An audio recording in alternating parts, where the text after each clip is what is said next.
Matthieu 8, 2b. Il dit, Seigneur, si tu le veux, tu peux me rendre pur. La parole du lépreux démontre une grande foi, que Jésus s'empresse d'honorer d'ailleurs. Ce lépreux croyait au pouvoir de guérison de Jésus. Il ne s'agissait pas d'une foi mentale, comme il nous arrive quelquefois de dire, oui, Dieu peut tout faire, Dieu est tout-puissant, blablabla. Si vous posez cette question dans une église, est-ce que Dieu peut tout faire? Alors, toutes les mains vont se lever, évidemment. Quelle sorte de chrétien oserait ne pas lever la main pour défendre la toute-puissance de Dieu, hein? Mais de là à croire et à s'attendre réellement à ce que Dieu agisse dans nos vies en période de crise, bien là, c'est une autre histoire totalement. Mais ce lépreux n'avait pas ce genre de foi-là. Il avait une vraie foi. Même devant une maladie incurable comme la lèpre, ce lépreux croyait encore sa guérison possible. Ce lépreux ne dit pas au Seigneur, « Seigneur, guérissez-moi ». Il ne donne pas d'ordre au Seigneur. Il n'essaie pas d'épater avec de grandes confessions de bouche, mais il s'abandonne au contraire entièrement à lui, à sa volonté de le guérir ou non.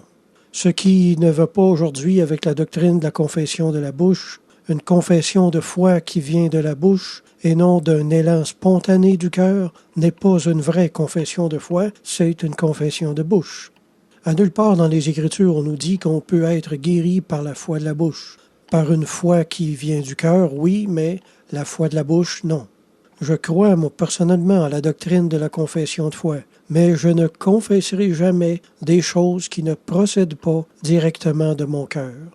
La foi ne se forge pas.